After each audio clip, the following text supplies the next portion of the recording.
Pessoal, bom dia a todos. Obrigado pela presença mais uma vez. Esse é o nosso último encontro aqui desse final de semana. Daqui a gente temos o almoço, depois nós vamos para casa. E eu quero mais uma vez, agora que as esposas estão aqui, o público está maior, agradecer de novo a presença de vocês nesse nosso primeiro encontro de aposentados e pensionistas. Se ouvir que muita gente ficou contente, ficou feliz, saibam que nós também, foi um final de semana extremamente agradável para todos nós. E agora a gente termina fechando aqui com chave de ouro o nosso encontro, hoje com a exposição, com a palestra do professor Augusto Cury. E eu, conversando com ele desde ontem à noite, descobri que ele é de Colina, pertinho da nossa Barretos, a cidade da minha mãe, e conhecido por todos, portanto, não há muita apresentação que se fazer, porque é considerado pela Folha o autor mais lido da década, aí, são mais de 20 milhões, acho que da última vez que eu li já eram 27 milhões de livros vendidos. Então, é possível que cada um aqui já tenha lido pelo menos um dos livros do professor Augusto Cury. É médico, psiquiatra e psicoterapeuta. E quem identificou uma das doenças aí da década, né, que ele talvez trate disso aqui hoje, que é a síndrome do pensamento acelerado, que logo a gente vai descobrir que tem, né? Então, mas ele vai dizer para a gente o que a gente tem que fazer para se livrar disso. Então, eu vou, desde logo, quero agradecer aqui a presença do Leandro, doutor Leandro Matsumoto, que é advogado-geral do município, que veio em nome da prefeita do município, a doutora Maria Antonieta, que veio também prestigiar esse encontro. Vou passar a palavra, desde logo, para ele, dizendo que estou entregando para ele o nosso maior tesouro, né? Porque esse grupo de aposentados e pensionistas é aquele grupo que trouxe o judiciário. Se o senhor conhece o judiciário de São Paulo alguma coisa hoje, é essa geração que trouxe isso. A nossa geração, dessa diretoria aqui mais nova, é a obrigação de manter o prestígio que eles construíram para nós. Então, o senhor está recebendo aí o que a gente tem de melhor, né? Eles representam outros 800 mil aposentados e pensionistas, que hoje é nosso número de associados nesse grupo de aposentados e pensionistas. Então, é com muito carinho que eu passo a palavra para o senhor.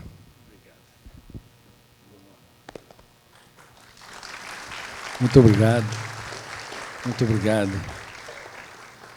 Parabéns, doutor Jaime, por essa sensibilidade e generosidade, por dar o melhor que você tem para esse celeiro de inteligência e justiça que são os aposentados da magistratura e também os seus familiares. É uma grande honra estar falando para vocês sobre o mais complexo de todos os mundos, a mente humana. Somos tão complexos que, quando nós não temos problemas, nós os criamos. O Homo sapiens é a única espécie que pensa e tem consciência que pensa, em meio a mais de 10 milhões de espécies. Mas, infelizmente, nós nunca tivemos habilidade coletiva para gerenciar os pensamentos, administrar a emoção com maestria, para que a nossa sociedade ela precisasse menos de psiquiatras, menos de juízes, menos de magistrados. Nunca nós fomos tão importantes, porque nunca a sociedade adoeceu tanto. Quiçá, quem sabe, um dia nós possamos ter ferramentas, e isso é uma das minhas preocupações aqui, em muitos países, ferramentas para que o nosso eu, que representa a nossa capacidade de escolha, a consciência crítica, a autonomia, se torne autor da sua própria história, desde o ensino infantil, fundamental, médio, universidade, inclusive no lato sensu e no stricto sensu, mestrado e doutorado.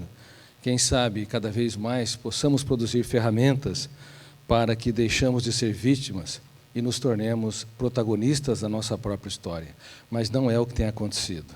Infelizmente, nós estamos na era da indústria do lazer e nós esperávamos ter a geração mais alegre de todos os tempos. e estamos diante da geração mais triste que já pisou nessa terra. A indústria do lazer de hoje, capitaneada pelo cinema, televisão, games, internet, smartphone, música, literatura, ela é pelo menos 100 vezes mais poderosa que a indústria do lazer dos tempos antigos, incluindo o Coliseu Romano, independente das atrocidades que ocorria naquela arena, ou mesmo em relação aos teatros e às Olimpíadas gregas. Portanto, deveríamos ter uma geração de crianças, adolescentes e adultos que levantasse pela manhã cantarolando, brincando, aplaudindo a vida. Mas, infelizmente, não é o que tem acontecido. Para vocês terem uma ideia, 20% das pessoas, ou 1 bilhão e 400 milhões de pessoas, cedo ou tarde, desenvolverão o último estágio da dor humana, uma depressão.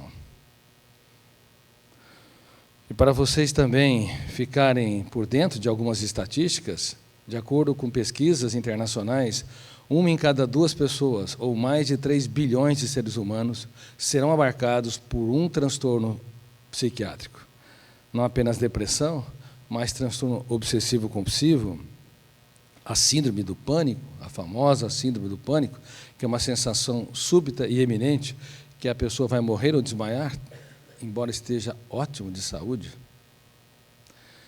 Também os transtornos ansiosos, as doenças psicossomáticas que estão aflorando cada vez mais, a dependência química, os transtornos alimentares como bulimia, anorexia, inclusive até a vigorexia, que são aquelas pessoas que malham nas academias sem nenhum controle e tomam anabolizantes, com uma tentativa desesperada de ter uma musculatura avantajada para compensar a fragmentação da sua autoestima e da sua autoimagem.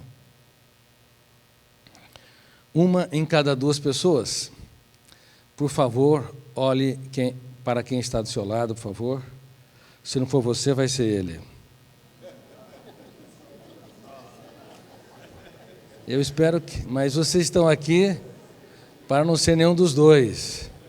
Eu espero que vocês trabalhem algumas ferramentas para se protegerem. Em primeiro lugar, brilhantes pensadores como Freud, Jung, Adler, Piaget, Vygotsky, Arthur Schopenhauer, Kant e tantos outros, incluindo Nietzsche, Merleau-Ponty, Agostinho, eles foram brilhantes porque desenvolveram teorias nas suas mais diversas áreas. Eles ousaram a viver a regra de ouro da produtividade. Quem vence sem riscos triunfa sem glória. Eles saíram fora da curva, abriram o leque da sua mente, arriscaram, muitos foram debochados, excluídos, rejeitados, mas ousaram usar o pensamento para produzir teorias nas ciências jurídicas, teorias sobre a formação da personalidade, as relações sociopolíticas e assim por diante. Mas eles pouco tiveram a oportunidade de estudar sistematicamente o próprio pensamento. Usaram o pensamento pronto, o tijolo pronto, mas não tiveram a oportunidade de estudar o que é o pensamento. Qual a natureza dos pensamentos? Quais são os fenômenos que lê a memória em milésimos de segundos e constroem cadeias de ideias, sejam lúcidas ou estúpidas, sejam tranquilizadoras ou aterradoras? E como nós devemos gerenciar esses pensamentos? Como devemos administrar o mais rebelde e complexo dos mundos, a emoção? Então, uma coisa é você usar os tijolos para produzir milhares de construções. A outra coisa é você estudar o próprio tijolo e entender, pelo menos, uma pequena parte, uma fração da sua essência intrínseca. Eu tive, com muita humildade mesmo, o privilégio de também sair um pouco fora da curva.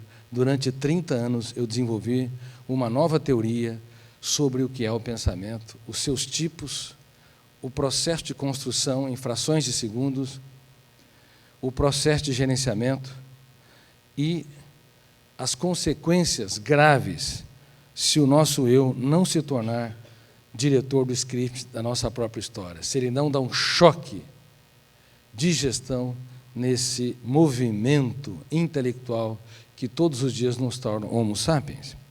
Para vocês terem uma ideia, nós não pensamos sobre os tipos de pensamentos, nós apenas pensamos. Na escola, a criança, desde a pré-escola à pós-graduação, tem professores de todas as áreas, com todos os níveis culturais, usam o pensamento como instrumento para ensinar, desde matemática até química, o pequeno átomo, desde da física até línguas ou as competências técnicas, inclusive as competências técnicas ligadas aos processos, à Constituição,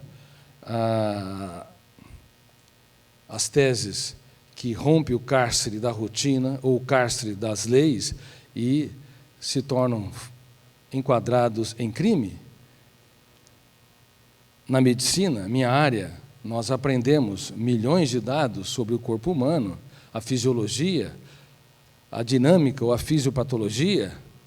Bom, usamos sempre o pensamento como instrumento para o processo de assimilação, registro, resgate, para tanto realizar provas escolares como as provas da vida, ou seja, temos eficiência socioprofissional.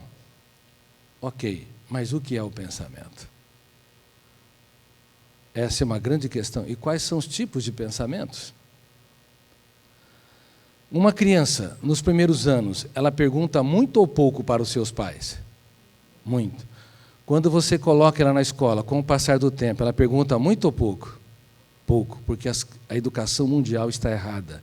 A educação mundial, ela valoriza o mais pobre de todos os pensamentos, que, inclusive, asfixia a criatividade, a liberdade imaginária, a capacidade de ver o mundo com outras possibilidades. Porque,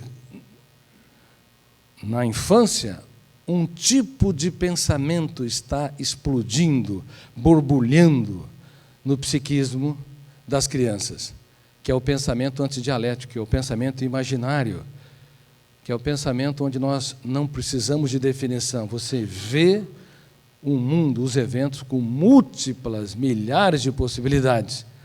Esse pensamento antidialético, ele é antiformato, ele é a base de toda a criatividade.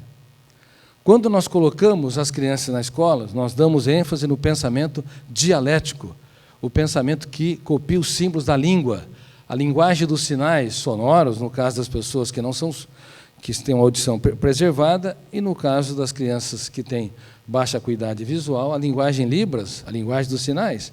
Só que esse pensamento, código dialético, que é tão útil para falar, estou usando esse pensamento, que é tão útil para ler, para escrever, para debater, ele é extremamente restritivo para desenvolver a capacidade do eu ser gestor da mente humana, restritivo para desenvolver a capacidade de trabalhar perdas e frustrações, a capacidade de se colocar no lugar do outro, a capacidade de pensar antes de reagir, ou seja, as habilidades socioemocionais. Uma pessoa que é muito cartesiana, lógica, linear, que usa excessivamente o pensamento codificado ou o pensamento dialético, ela tem muito mais chance de reagir pelo fenômeno bateu-levou. E vocês, magistrados, sabem, por pequenas contrariedades, as pessoas estão tendo reações desproporcionais, porque o eu delas não consegue se colocar no lugar dos outros, não consegue pensar antes de reagir. Reage pelo fenômeno bateu-levou, ação e reação. Pelo fato de, no mundo todo, nós termos excessivamente utilizado o pensamento dialético, codificado, e não ter utilizado o pensamento imaginário, antidialético, até porque nós não sabemos a diferenciação, até hoje isso não é tratado em grande parte das escolas do mundo. Enfim, pelo fato de nós apenas usarmos pensamento, sem qualificarmos, sem analisarmos a sua dinâmica, a sua extensibilidade, a sua profundidade, nós estamos formando repetidores de informação, na sua grande maioria, e não pensadores que tenham consciência crítica. no passado funcionava mais ou menos você ensinar sem saber as diferenças dos pensamentos, a qualidade, porque nós não tínhamos desenvolvido, como o Dr. Jaime disse, a síndrome do pensamento acelerado. A mente não era tão agitada, essa sociedade não era tão urgente, consumista, predatória. No passado, as crianças brincavam, elas tinham tempo para elaborar suas experiências, os pais tinham tempo para correr atrás das árvores, elas não viviam conectadas com celulares, tablets, não se expunham à televisão, onde uma hora de exposição, mais de 60 personagens com as mais diferentes características de personalidade são vistas, são assimiladas. Um imperador romano, ele não tinha 60 audiências, ele tinha algumas dezenas de audiências no máximo. Agora, as crianças, em uma hora, se expõem a tantos estímulos, a tantos personagens, e tudo isso fez com que o planeta cérebro esgotasse os seus recursos naturais. Eu dei há pouco tempo, há mais ou menos umas 3 semanas, uma conferência no 3º Congresso Internacional de Direito Ambiental, patrocinado pela OAB. E eu falei sobre a sustentabilidade do planeta cérebro. Muitos estavam lá para falar do meio ambiente, pessoas do mais alto nível, de diversos países. Mas eu falei que se nós não cuidarmos do planeta cérebro, nós o esgotamos e tudo o resto desmorona. Não é possível cuidar do planeta Terra, com os seus recursos hídricos escassos, ter uma economia de baixo carbono e assim por diante, se nosso eu, que representa a capacidade de escolha, não escolher, preservar a nossa saúde emocional, preservar os recursos cerebrais, se o nosso eu não deixar de sofrer por antecipação, não ruminar perdas e frustrações do passado, não aliviar o processo de cobrança, autocobrança e assim por diante. Mas, infelizmente, pelo fato de nós não termos estudado adequadamente o pensamento, nós mexemos na caixa preta do funcionamento da mente e usamos o pensamento código ou o pensamento codificado dialético numa velocidade jamais vista. Uma criança de 7 anos de idade hoje tem mais informações que o imperador romano tinha no auge de Roma. Não é sustentável. Mais informações, uma criança de 8 a 9 anos, do que provavelmente Sócrates, Platão, Aristóteles, Xenófanes, Parmênides, os grandes filósofos da Grécia Antiga. Não é sustentável. O cérebro não consegue ter saúde psíquica, leveza, tranquilidade, homeostase, se nós não mudarmos a nossa agenda. Nossa espécie está adoecendo rápida e coletivamente. Por isso que as estatísticas, elas são assombrosas e não generosas. 1 em cada 2 pessoas, metade da população mundial, pelo menos as sociedades modernas. E quantos vão se tratar? A minoria, talvez nem 1%. E a minoria da minoria vai ter a habilidade de encontrar um bom profissional de saúde mental para ajudá-los, não apenas quando necessário, com medicamentos psicotrópicos, mas com técnicas para filtrar estímulos estressantes, para trabalhar perdas e frustrações, para desacelerar a mente, para contemplar o belo, para libertar o imaginário, o pensamento antidialético, ainda que não se entenda adequadamente esses mecanismos, se faça mais intuitivamente no processo terapêutico. Nós não sabíamos também que, por não ter estudado essa última fronteira da ciência, ou a unidade básica que nos torna Homo sapiens, que é o pensamento, nós não sabíamos que o pensamento se registra sem a autorização do eu. Você é um Deus nos computadores, você registra o que quer, quando quer. No córtex cerebral jamais o será, jamais seremos deuses.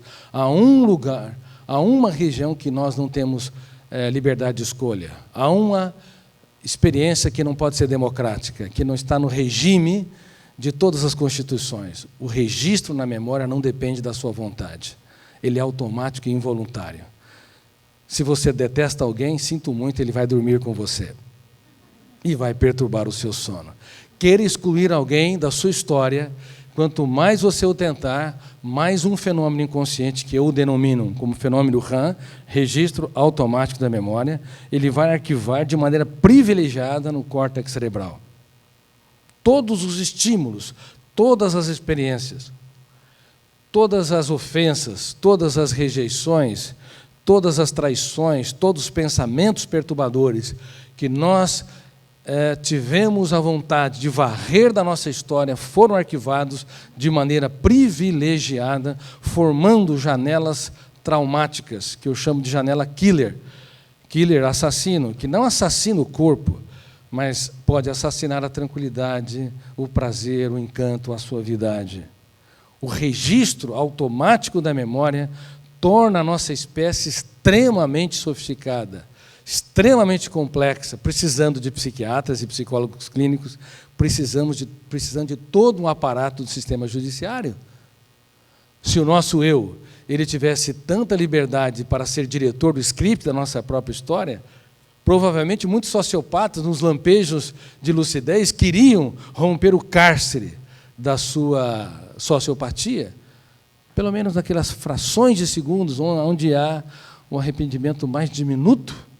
Mas o ser humano, se ele não for equipado com habilidades socioemocionais para ele proteger a sua emoção, gerenciar seus pensamentos, dar um choque de lucidez em cada pensamento perturbador, e se ele não for equipado para reeditar as janelas killer ou as zonas traumáticas, já que é impossível deletá-las, então ele vai continuar perpetuando as suas mazelas ao longo de toda a sua história. E, sinceramente, 90%, 99% dos nossos fantasmas mentais, dos nossos conflitos, das nossas dificuldades vão para o túmulo, porque o nosso eu não é um bom gestor da mente humana, porque a educação mundial, na minha opinião, na minha humilde opinião, está doente, formando pessoas doentes para uma sociedade doente, porque a educação valoriza-nos, valoriza conhecermos o mundo de fora, com milhões, centenas de milhões de dados, mas não nos leva a conhecer a nossa mente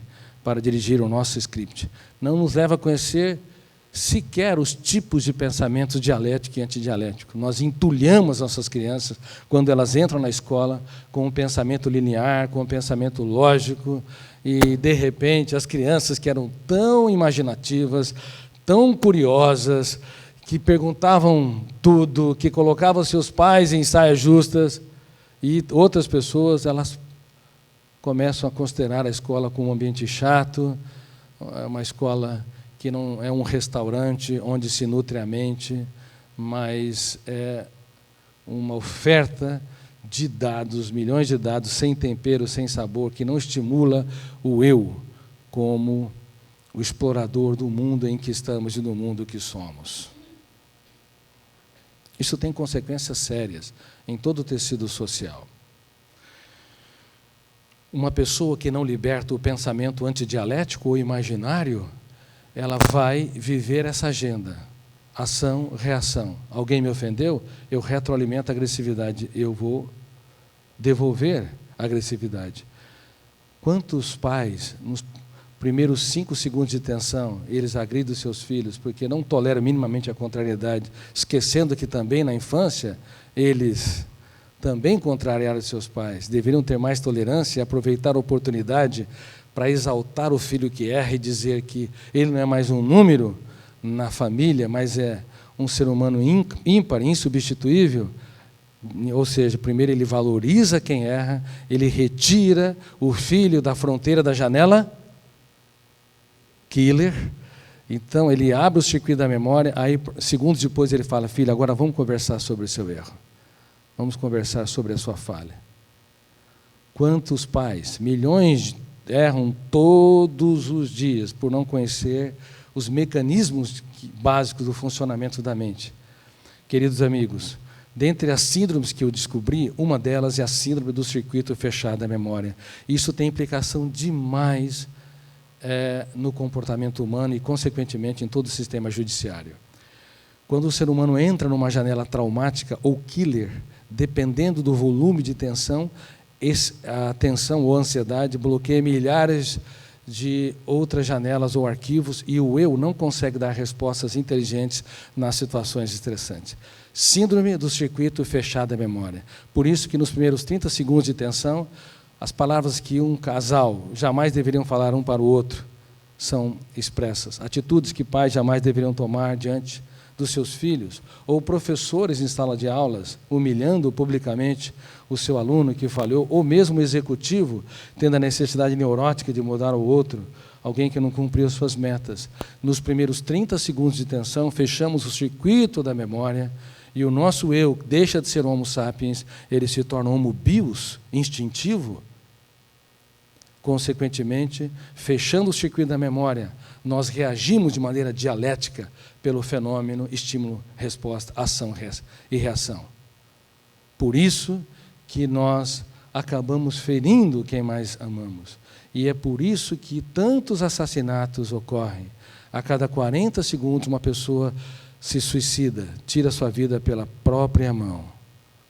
E a cada 4 segundos, uma pessoa tenta o suicídio. E numa frequência muito menor, pensa em suicídio. E nenhuma delas, na verdade, quer matar a vida. Quando uma pessoa pensa em morrer, do ponto de vista filosófico, psicológico e sociológico, ela tem fome e sede de viver. Ela quer exterminar a sua dor, sua angústia, autopunição, autoabandono, mas nunca a existência. Até porque, filosófica e psicologicamente, todo pensamento sobre a morte é uma homenagem à vida, porque só a vida pensa. Mas elas não sabem disso. Se soubessem, elas não deixariam o circuito se fechar. E se fechasse, o eu não atentaria contra a vida, mas atentaria contra o circuito fechado. Usaria técnicas, por exemplo, do DCD, duvidar, criticar e determinar, ou seja, no silêncio da mente, o eu para de reagir, ele para de se debater, ele volta-se para si, ele sai da plateia, entra no palco, no silêncio, reitero, no silêncio mental, ele duvida do controle da autopunição, do controle do humor depressivo, do autoabandono, de que a vida não tem sentido. Ele duvida que vai ser escravo do seu humor triste, duvida que não pode ser autor da própria história, ele critica as ideias perturbadoras, critica a sua própria passividade. Enquanto gestor da mente humana, criticar o próprio eu é muito positivo, um eu que não assume o papel de líder da nossa própria mente, ele determina estrategicamente ser protagonista, determina ser tranquilo, sereno, determina abrir o leque da sua mente para pensar em outras possibilidades. Uma simples técnica, duvidar, criticar e determinar, vital, que são ferramentas que foram utilizadas pelos pensadores ao longo de toda a história. A dúvida é o princípio da sabedoria na filosofia. Ninguém brilhou ao longo da sua história, ao longo da história da humanidade, se não aprendeu a usar a arte da dúvida, se não questionou suas verdades, não questionou os paradigmas da sociedade, se não colocou em xeque os seus dogmas. A dúvida, reitero, é o princípio da sabedoria na formação de pensadores. A crítica é o princípio da sabedoria na psicologia para formar mentes brilhantes. E a determinação estratégica é o princípio da sabedoria na área de desenvolvimento humano, das habilidades, das potencialidades. Então, 3 técnicas tão importantes, tão simples, tão fáceis de serem praticadas. No silêncio da mente, todas as crianças, no mundo todo, fizessem isso, o bullying não seria um grande problema como é hoje, porque nós não apenas diminuiríamos o agressor, mas protegeríamos o agredido, daríamos ferramentas para a proteção da emoção. No mundo todo se fala sobre a diminuição do agressor, é vital isso, mas nós não falamos que é essencial proteger o agredido. Se crianças, adolescentes, universitários, profissionais, pais aprendessem a fazer técnicas como duvidar, criticar e determinar. Podendo repetir? Duvidar, criticar e determinar com a sua própria capacidade e habilidade. O eu deixa de ser um ator que só se volta para o mundo de fora e ele entra e vai abrir o circuito da memória, a síndrome do circuito fechado da memória. grande parte dos casais começa o seu relacionamento no céu do afeto, mas o terminam no inferno dos atritos. Talvez 7 em cada 10 casais não duram 10 anos. Mesmo que eles não se separaram, eles já se separaram afetivamente, porque eles fecham o circuito da memória todos os dias. No começo, no prelúdio, o amor é belo. Suporta-se dificuldades financeiras, transporte público, tempestade, mau humor de alguns parentes, às vezes da sogra, do sogro.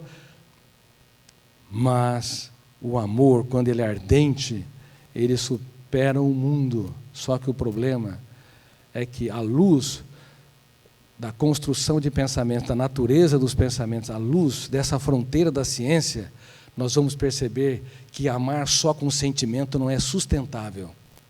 Amar só com emoção não é sustentável. O amor precisa de doses solenes de inteligência. O amor precisa do pensamento antidialético também, e não só reagir pelo fenômeno, bateu, levou, ação e reação. Quando alguém me ofende, ao invés de ofender o outro, eu não compro aquilo que não me pertence, porque eu aprendo a gerir a minha emoção. Essa ferramenta é vital para gerir o território da emoção, coisa que nós não aprendemos no mundo todo, em toda a agenda escolar. Reitero, da pré-escola à pós-graduação. Ser um consumidor emocional responsável. Se alguém me critica, me calunia, me ofende, o meu eu, em primeiro lugar, não abre mão de ser autor da própria história. Eu não compro aquilo que não me pertence. Já pensou quantos acidentes jurídicos nós evitaríamos se nós tivéssemos uma humanidade que trabalhasse os papéis do eu como gestor da mente humana? Mas, infelizmente, mesmo nas famílias, mesmo entre casais, é muito fácil uma ofensa, uma rejeição, um tom de voz, uma atitude inadequada, fechar o circuito da memória. Entramos na janela killer, fechamos o circuito, e milhares de janelas com milhões de dados não são acessadas num determinado momento existencial, e o nosso eu, portanto, deixa de ser homo sapiens pensante e se torna homo bios instintivo, reagindo pelo fenômeno, bateu, levou, ação e reação, estímulo, resposta. Gravem isso, por favor. Em 5 segundos, nós não fazemos um brilhante discurso, apenas proferimos algumas palavras. Em 5 segundos, nós não fazemos uma grande trajetória, não percorremos, mas apenas damos alguns passos. Mas sobre o ângulo da construção de pensamentos e da atuação rápida e insidiosa do fenômeno RAM, registro automático da memória, que arquiva tudo sem autorização do eu, em 5 segundos, nós podemos mudar uma história psíquica para o bem ou para o mal. Por exemplo, um pai que diz: você só me decepciona. 5 segundos, talvez 1 ou 2 segundos. Ou uma esposa ou marido diz: eu não sei por que estou com você até hoje. Ou um professor vendo um aluno tendo um comportamento inadequado: você não vai virar nada na vida. Simples palavras, simples atitudes estimulam um fenômeno RAM, registro automático da memória, a arquivar janelas que formam qual síndrome? Síndrome do circuito fechado da memória. Portanto, em qualquer época da vida, nós podemos piorar ou melhorar os outros, dependendo das janelas que nós criamos, ou janelas traumáticas, killer, ou janelas light, que patrocinam as habilidades mais importantes, como pensar antes de reagir, se colocar no lugar do outro, altruísmo, solidariedade, ousadia, flexibilidade, proatividade e assim por diante. Só que nós não sabíamos disso, porque nós não havíamos estudado o processo de construção de pensamentos. Tínhamos até uma tese que é importante, mas é insuficiente, de teóricos como Freud, que nos primeiros 7 anos de idade, as privações, as perdas, os abusos, e vivenciados por uma criança, desenvolveriam transtornos psíquicos ao longo da vida, formando os conflitos.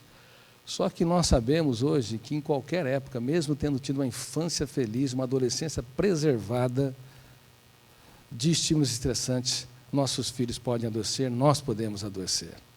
Porque o fenômeno RAM, ele não tira férias. Todos os dias estamos registrando milhares de experiências no córtex cerebral. Todos os dias estamos escrevendo a nossa biografia.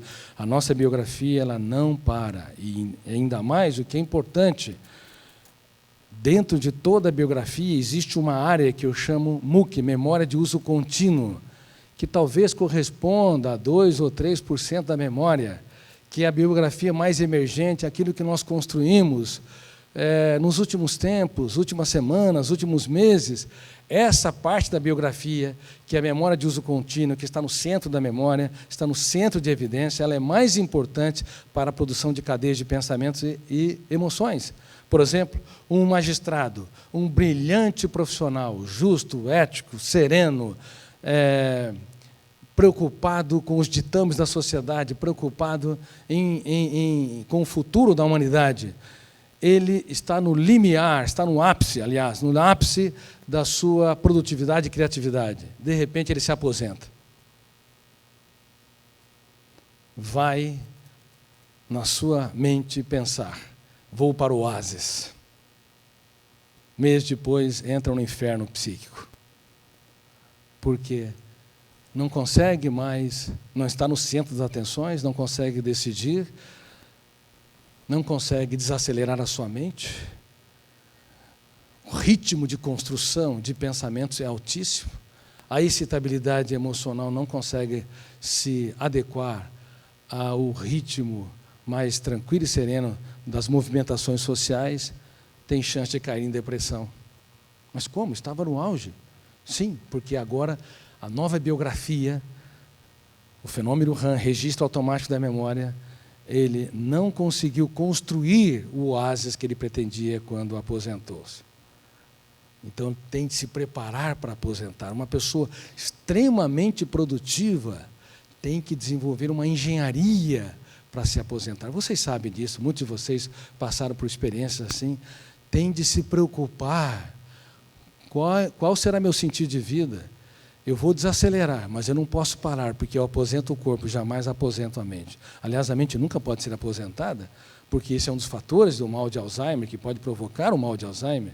Nós sempre temos que ter sentido de vida, nos sentir importante, útil, porém, não naquele ritmo frenético, porque senão é altamente esgotante, nos tornamos carrasco do nosso próprio cérebro.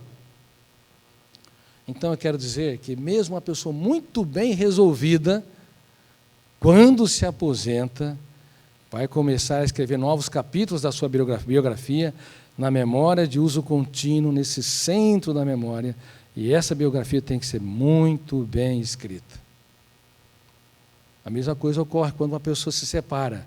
Saiu de um conflito muito grande, mas quando se separa, se não se prepara, o oásis que imagina que vai ter, não terá. Pelo contrário, os mecanismos estressantes poderão estar presentes e poderão se somar com uma série de outros eventos novos, às vezes o distanciamento dos filhos, as responsabilidades, as preocupações, a perda do controle de algumas variáveis da família e assim por diante. Nós somos muito sofisticados e temos de entender que a biografia nossa nunca se interrompe. Não é porque uma pessoa é extremamente equilibrada, ele não se desequilibra em determinado momento da sua história. Somos um mundo em construção sempre. Bom, existem alguns índices que nós devemos observar que é vital para termos qualidade de vida na sociedade altamente estressante que nós vivemos. Um desses índices é o índice GEI, gasto de energia emocional inútil. Vocês teriam coragem de estacionar seu carro na sua casa e deixá-lo ligado 24 horas por dia? Isso seria uma agressão ao meio ambiente, não é verdade? Mas quando vocês chegam em casa, vocês repousam a sua mente? Vocês conseguem se desconectar nos finais de semana, quando vão dormir, conseguem desacelerar os seus pensamentos? A noite é uma lagoa plácida? O Homo sapiens, ele frequentemente é um agressor do planeta cérebro. E o índice G, gasto de energia emocional inútil, é muito alto. E vamos fazer um teste aqui para saber como é que está a gestão da sua emoção e a preservação dos recursos naturais do cérebro. Eu gostaria que vocês relaxassem suas pernas, relaxassem os seus braços. Gostaria que vocês sorrissem. Por favor, sorriam. Se não conseguirem sorrir, olhe para quem está do seu lado, você vai conseguir, porque o caso é de chorar. Para vocês não ficarem aborrecidos, gostaria de dizer, se estão estressados, tensos, esgotando o cérebro, vocês são normais. Porque o anormal seria se vocês levantassem pela manhã, abraçassem as árvores, conversassem com as flores, vivessem uma vida suavemente. Vou pedir que, por favor, sejam honestos. Levante as mãos se vocês têm esse comportamento ou essa característica. Vou falar. Levante as mãos se tem esse comportamento ou característica. Quem cobra demais dos outros? Levante as mãos aqui. Cobra demais dos outros? Levante as mãos. Quem cobra demais de si? Levante as mãos. Vou tomar um pouco de água.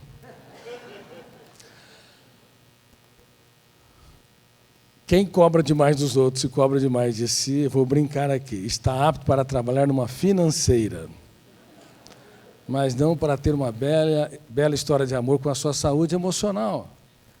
É quase que inacreditável que os melhores profissionais, eles cobram demais de si, eles não relaxam, eles não dão risada de vez em quando de algumas estupidez, alguns medos. Nós levamos a vida a ferro e fogo, como se fossem eternos, e a vida é bela e breve como gotas de orvalho, que por instantes aparecem e logo se dissipam aos primeiros raios solares do tempo.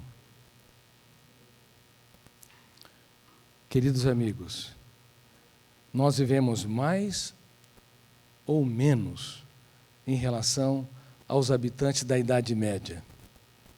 Mais, biologicamente mais, e emocionalmente vivemos mais ou menos? Menos.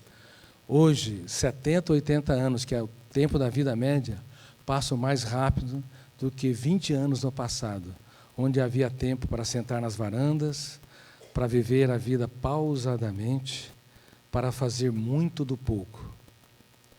Eu já tratei de pessoas que eram o número 1 do mundo, eram muito ricas e famosas. Eu vi muitos miseráveis morando em palácios, porque não aprenderam a contemplar o belo, não aprenderam a conquistar aquilo que o dinheiro não pode comprar. Fazer muito das pequenas coisas, abraçar mais e julgar menos, apostar mais e excluir menos, elogiar mais e criticar menos. O fato de nós estarmos com uma mente hiperacelerada, hiperagitada, ansiosa, a perceptividade temporal foi asfixiada. Não parece que nós dormimos e acordamos com essa idade? Muitos de vocês estão com 60 anos ou mais, ou 70 anos, mas mentalmente vocês são mais jovens que muitos jovens de 18 anos. Sabiam disso? Vocês são mais jovens, porque foram produtivos, porque viveram numa época onde libertaram... Isso é para testar o seu estresse, viu? Viveram numa época em que libertaram mais o pensamento dialético ou antidialético? Antidialético, o imaginário. Vocês viram uma época onde o diálogo era mais pausado, onde havia tempo para se interiorizar, onde a solidão não era um cárcere, a solidão era criativa, importante. Mas hoje, crianças de 17, 18 anos têm uma idade emocional de uma pessoa de 80 anos, reclama demais, não sabe trabalhar perdas e frustrações, não sabe se interiorizar, não sabe elaborar suas experiências, querem tudo rápido e pronto. Nós esmagamos a juventude mundial assassinato coletivo da infância e da adolescência das crianças, trabalho intelectual escravo. Vocês são juízes, mesmo que aqui vários de vocês são aposentados, magistrados do mais alto nível. Todos nós somos contra o trabalho intelectual, o trabalho escravo, laboral, onde crianças com 8 ou 9 anos, com o rosto todo sujo, trabalhando em minas. Mas o que nós não sabemos hoje é que é um trabalho intelectual legalizado, escravo. Crianças de 7, 8, 9 anos atoladas em atividades, tem tempo para tudo, mas não tem tempo para ser criança. Adolescente tem tempo para tudo, mas não tem tempo para se aventurar, para se interiorizar, para elaborar experiências, para lidar com dores, com perdas e frustrações, para aprender a perceber que a vida não é um céu sem tempestades, nem caminho sem acidentes. Eles detestam a dor, não sabem o que fazer com as suas angústias, porque é tudo rápido e pronto. Então, eles estão com 17, 18 anos, e o que nós não estamos percebendo no mundo todo, esse é meu grito de alerta em mais de 70 países em que eu sou publicado, é que há um trabalho escravo, intelectual legalizado. Deixe uma criança e adolescente 5 minutos sem atividade. Eles vão gritar, não tem nada para fazer nessa casa? Como? Antigamente essa pergunta não fazia parte do dicionário da nossa vida, nós inventávamos as coisas. Por quê? O pensamento antidialético era mais forte, mais borbulhante. Nós nos reinventávamos, construímos, nós não éramos lógico e linear. Como as crianças são atoladas por estímulo, resposta, ação e reação, as alternativas do psiquismo são muito menores para que elas possam superar conflitos, se reinventar diante do tédio, para que possam elaborar experiências. É por isso que nós estamos vendo uma epidemia de uso de drogas nos últimos anos, nos últimos 10, 20 anos. O nível de ansiedade patrocinada por uma mente superagitada, hiperacelerada, uma mente que reclama muito, que não elabora experiências, que não se interioriza, é tão grande que elas partem para o tudo ou nada. Todas as informações dos pais e da educação não conseguem segurar um vulcão em erupção, que é só lógico e linear, só pensamento dialético, que não tem estabilidade, não tem profundidade. Então, eu estou mostrando para vocês que nos bastidores das sociedades modernas, da humanidade atual, existem vários cânceres que nós mesmos criamos. Nós temos destruído o futuro socioemocional dos nossos filhos. Por isso tenho recomendado, por favor, pais têm que rolar no tapete com seus filhos. Os pais têm de ser professor, mas têm de ser palhaço também. Os avós têm de ser professores, mas têm de ser palhaço, têm que ter o bom humor, têm que brincar, têm que se interiorizar, têm que contar experiências. Pais têm de ser um manual de regra, mas também têm que colocar a sua biografia, a sua agenda na relação com os filhos. Os pais têm de falar, por exemplo, bem como os avós, das suas lágrimas, para que seus filhos e netos entendam que ninguém é digno da sabedoria se não utilizar as suas lágrimas para irrigá-la. Falar dos seus fracassos e perdas, para que eles entendam que ninguém é digno do pódio, seja qual for, se não utilizar esses fracassos, perdas, derrotas, vexames, para alcançá-lo. Mas aonde estão os pais? Em que nação, em que sociedade, que usam a sua biografia como o mais importante presente? Estamos entulhando os nossos filhos e alunos com presentes, celulares, roupas, tablets e tantas outras coisas.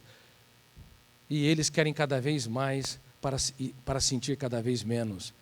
A era dos mendigos não terminou.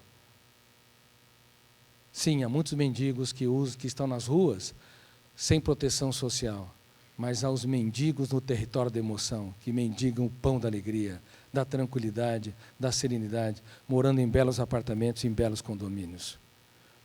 No século XVII para o XVIII, na França, 1/3 das pessoas mendigavam, porque havia muitas guerras, fome estava no encalço do cotidiano das pessoas.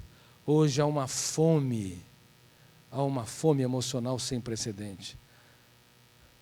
Sim, há 1 bilhão de pessoas, infelizmente, que estão desnutridas em seu corpo. 3 trilhões de células não são alimentadas com 2.000 calorias, mas é muito provável que haja quase 6 a 7 bilhões de pessoas desnutridas emocionalmente. Não conseguem contemplar o belo, abraçar mais e julgar menos, fazer das pequenas coisas espetáculo aos olhos, transferir a biografia uns para os outros.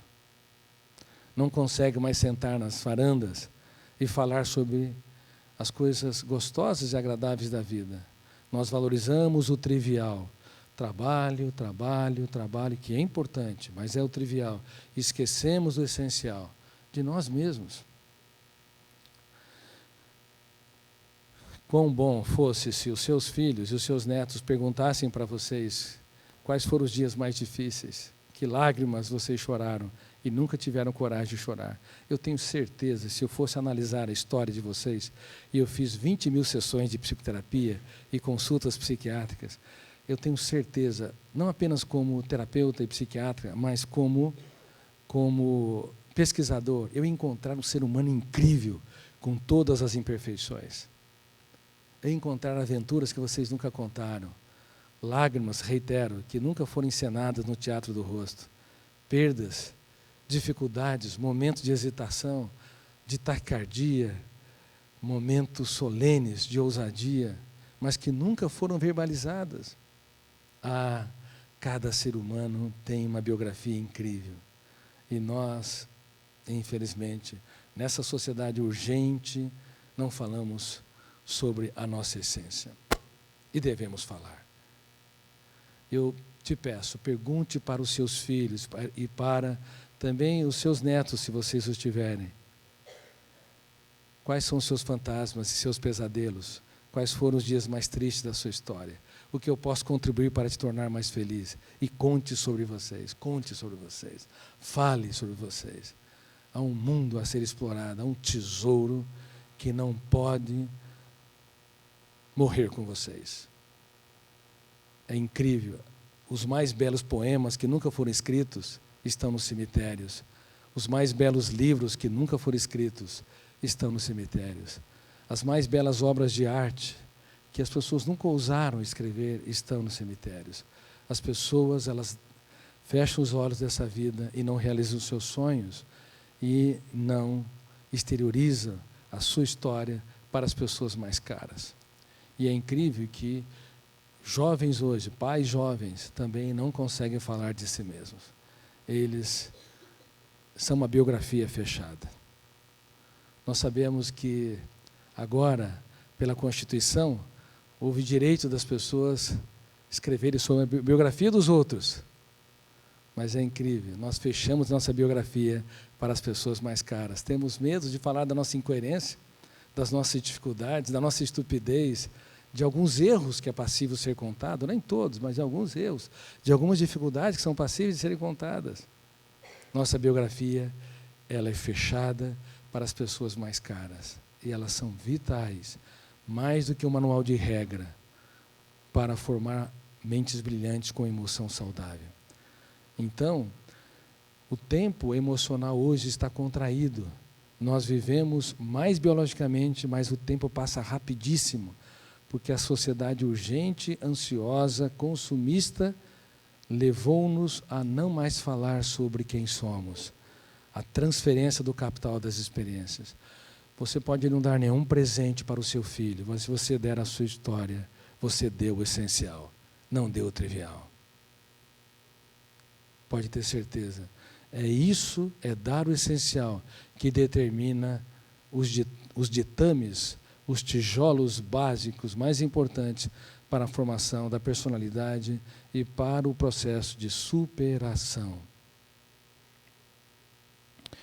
Queridos amigos, o índice GEI está altíssimo, o gasto de energia emocional inútil está altíssimo, porque nós cobramos demais de nós e cobramos demais dos outros.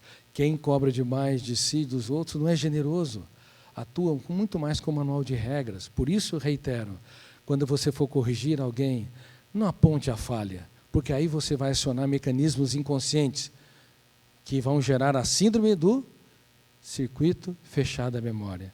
E tudo que você falar não vai ser mais educativo. Quando nós constrangemos, pressionamos, aumentamos o tom de voz, nós acionamos a síndrome do circuito fechado da memória. Todas as milhares de palavras que vêm subsequente não geram prazer, encanto, aprendizado, momento educacional. O circuito está fechado, estressamos os outros, pioramos os outros. Talvez, por isso, mais de 90% das intervenções que pais fazem para com filhos, executivos para com funcionários ou colaboradores, e professores para com seus alunos, bem como casais um com o outro, os pioram e não os melhoram. Porque nós temos uma atitude muito ingênua, porque não estudamos a construção de pensamentos, não sabíamos que havia tantas armadilhas na relação um com os outros. Vocês entendem? Não sabíamos. Bom, eu vou corrigir alguém, então eu vou elevar o tom de voz, ou vou apontar a falha, vou pressionar.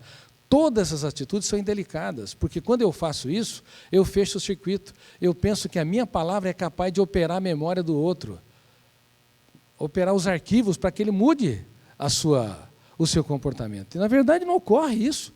Justamente ocorre o contrário.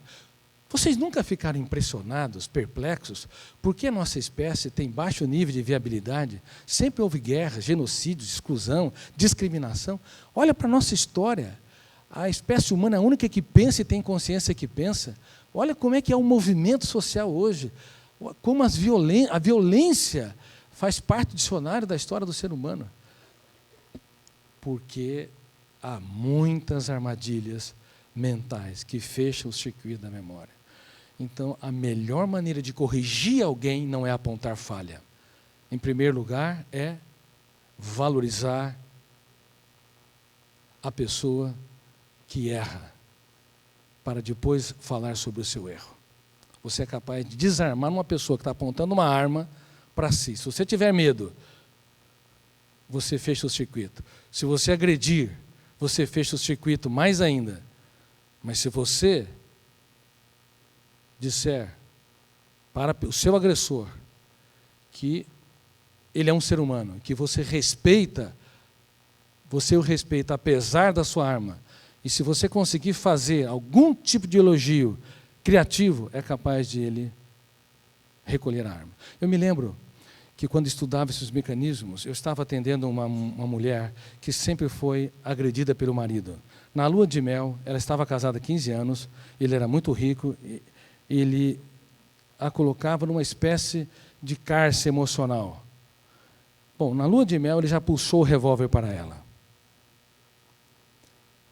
E ela, depois de 15 anos, portanto, foi se tratar às escondidas e começou a melhorar, o seu eu começou a gerir a sua mente, a sua ansiedade, começou a dirigir script da sua própria história. E o marido descobriu que ela estava diferente. A perseguiu, ou a investigou, e encontrou o meu consultório, e entrou no meu consultório, não tinha ninguém lá. Ele entrou, sentou na poltrona e disse: eu mato quem passar pelo meu caminho. E puxou uma arma. E mato, se possível, os meus filhos. O que vocês fariam? O que vocês fariam naquele momento? Exatamente. Foi o que eu fiz. Mas eu tinha uma margem muito pequena. Eu falei: como é que pode uma pessoa tão inteligente como o senhor precisar de uma arma para expressar suas ideias? Eu, sem que ele percebesse, detonei um fenômeno chamado gatilho da memória, abri janelas lights e ele relaxou e começou a chorar. E a partir daí, resolveu fazer tratamento e deu uma guinada na sua história. Portanto, nós temos de entender que a melhor maneira de você levar uma pessoa a relaxar é surpreendê-lo. É dizer coisas nunca ditas. É falar o inesperado. A melhor maneira de educar um filho que acabou de errar é você não dizer que você me envergonha, ou você sempre erra, ou passar os velhos sermões, mas dizer: filho, eu te amo, eu acredito no seu potencial intelectual e que você vai brilhar ao longo da vida. Você é orgulho do papai. Agora, vamos pensar no seu erro. Então, você plantou janela light e estimulou o eu a ser autor da própria história. Cada pessoa deve fazê-lo com a sua própria criatividade, mas, sinceramente, reagir por mecanismos que nós sempre reagimos, fenômeno, estímulo, resposta, ação e reação, é um grande problema. É um grande problema. Então, devemos cobrar menos e abraçar mais. Devemos nos cobrar menos. Por favor, saiba que os melhores profissionais, os mais competentes executivos, advogados, psiquiatras, médicos, eles são ótimos para o sistema, mas são carrascos de si mesmo.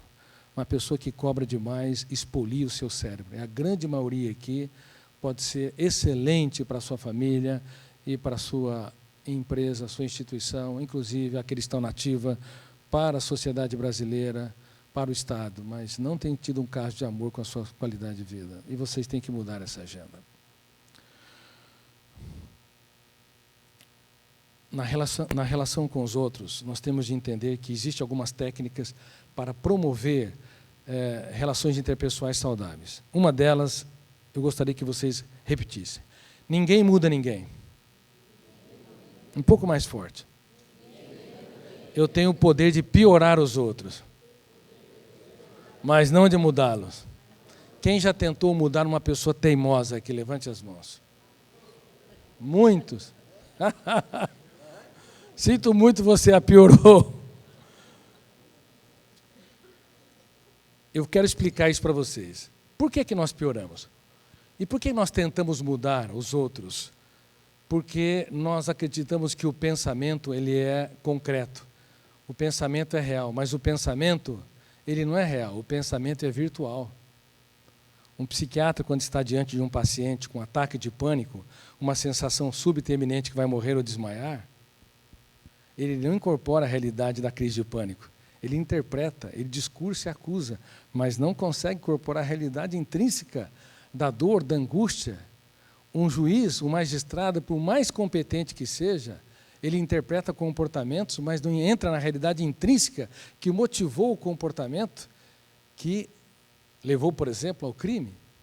Então, nós não incorporamos a realidade do objeto pensado, nós interpretamos através de algumas variáveis. E a nossa interpretação precisa de um esvaziamento do eu consciente. Eu quero me esvaziar o máximo de mim para me aproximar do outro, já que eu nunca incorporo a realidade do outro. Então, senão eu vou julgar filhos, a esposa, colegas de trabalho e assim por diante, de maneira inadequada, distorcida.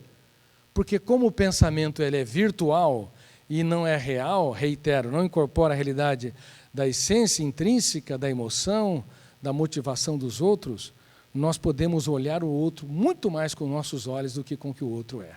Aliás, sempre olhamos com os nossos olhos, só que nós temos que nos esvaziar o máximo de nós para nos colocarmos no lugar do outro, para podermos tomar atitude e interpretar de maneira mais adequada e mais real. Um magistrado, num fórum, ele tem muito mais essa habilidade, porque não há uma motivação, não há um relacionamento tão grande com o réu. A não ser que a mídia o falou, é um caso de extremo clamor social. Mas na relação com os filhos, com o parceiro e com a parceira, com o envolvimento emocional, é muito mais fácil julgar de maneira distorcida. Nós olhamos com os nossos próprios olhos e nos esvaziamos muito pouco. O pensamento, por ser virtual, nos recomenda a diminuir o tom de voz, porque quando nós aumentamos o tom de voz, nós estamos usando o pensamento como se ele fosse real ou virtual? Real. Quando nós pressionamos, real. Quando queremos mudar uma pessoa que nós achamos que é teimosa com nossas palavras, com excesso de argumentação, como se ele fosse real. Como nossa espécie nunca estudou a natureza dos pensamentos, nós usamos o instrumento mais importante da nossa inteligência na construção das relações interpessoais de maneira inadequada.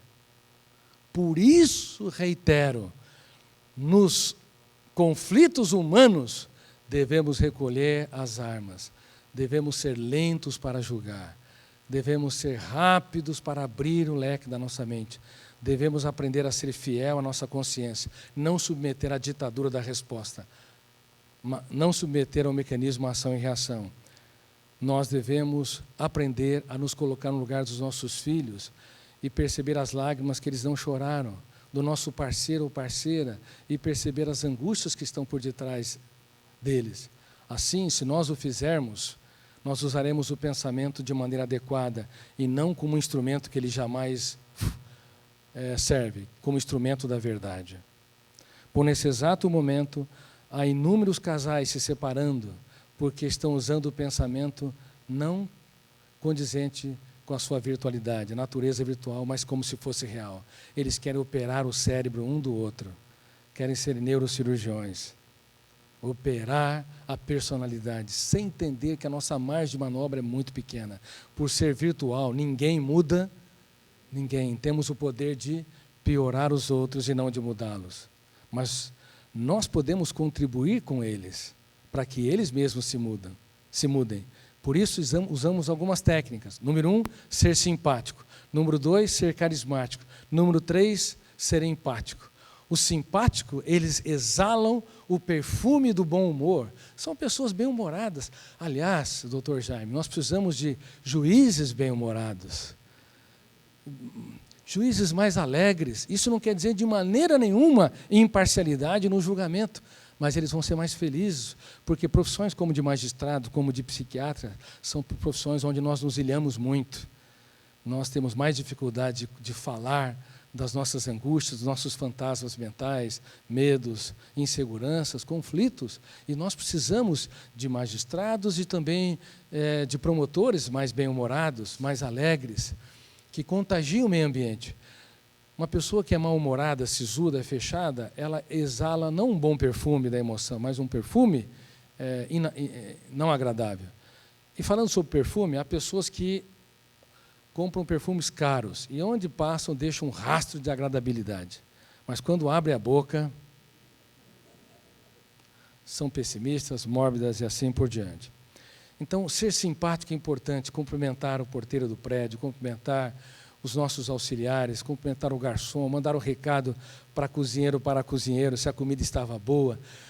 Ser simpático faz com que o fenômeno RAM, registro automático da memória, forme janelas lights. Todos os dias, janelas light. Se vocês querem que seus filhos, seus netos construam janelas light, sejam mais relaxados e menos ansiosos, sempre cumprimente as pessoas ao redor deles. Sempre os estimule a perceber que a vida é uma teia e que agradecer não é um fenômeno comum, é um fenômeno vital, sine qua non para uma mente feliz e uma emoção saudável. Agradecimento é vital. Agradecer a vida, agradecer as pessoas que estão ao nosso redor, agradecer a milhares de pessoas, inclusive o alimento que está na mesa, que financia a nossa sobrevivência, pelo menos de 3 trilhões de células. Queridos amigos, não apenas ser simpático é importante, exalar o bom humor é importante, agradecer é importante, mas também ser carismático. O carismático é um passo além. Eles promovem e elogiam. Todos os dias eles aproveitam cada oportunidade para elogiar alguém que teve uma atitude adequada. O elogio é o aplauso que o artista merece. O artista procura. E todo ser humano é um artista no teatro da vida. Nós precisamos de elogios. A melhor maneira de corrigir uma pessoa difícil não é tentar operar o cérebro dela, como eu disse, mas elogiá-la todas as vezes que ela que ela não foi difícil, que ela não foi radical, não foi tensa. Há pessoas que me dizem, algumas mulheres me dizem, Dr. Cury, casei com um homem problemático. Eu fico olhando. Mas pensa num homem difícil. E eu fico olhando. O senhor não conseguiria conviver 5 minutos com ele sem perder a paciência. Eu falei, olha, se você escolher uma pessoa tão difícil para viver assim, você não deve ser tão fácil. E ele vai ficar mais difícil se você todos os dias fizer o que os seres humanos fizeram ao longo da história, corrigindo, apontando falha. E nós precisamos mudar a era do apontamento de falha, a era educacional de todas as universidades, todas as escolas secundárias. A era do apontamento de falha para a era do eu como gestor da emoção. A era do eu que promove a emoção. A era do eu que forma janelas lights.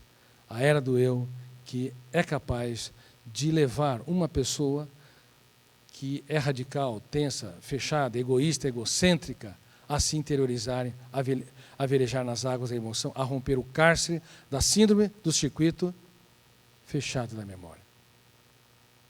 Precisamos mudar essa era. Todos os dias. E, sinceramente, não apenas drogas como cocaína e crack viciam, comportamentos também viciam. Quem é que conhece pessoas aqui que brigaram a vida toda e não se separaram? Casais. Quem conhece? Casais que brigaram a vida toda e não se separaram. Eles são viciados um no outro. São viciados um no outro. Tem amor? Claro que tem. Eles não conseguem separar, mas não conseguem exteriorizar. Um tom de voz, a pasta de dente sobre a pia, o cabelo sobre o espelho, o sapato que não colocou no lugar. Briga, atrito, atrito, atrito. Viciados em querer corrigir os comportamentos dos outros. E vira um inferno a vida. Pense um pouco, quando você tira o casal, vocês o separam por alguns minutos, colocam numa outra situação, você vai encontrar uma pessoa tão lúcida, coerente, é surpreendente colocar os dois juntos, Terceira Guerra Mundial. Então, grave isso. Os mecanismos mentais nos levam a viciar em comportamentos, mais do que nós imaginamos. Por isso, nós precisamos para ter, o amor não pode ser sustentado apenas por sentimento, o amor tem que ser inteligente. Lembra que eu disse? O amor precisa de doses de inteligência, doses elevadas de simpatia e doses elevadas do carisma. Precisamos elogiar todos os dias quando as pessoas acertam. Todos os dias, quando a pessoa teimosa foi flexível. Não é flexível nunca, não é verdade. Existem muitos comportamentos que uma pessoa que nós desaprovamos, que são notórios, mas nossos olhos não foram treinados a observá-los.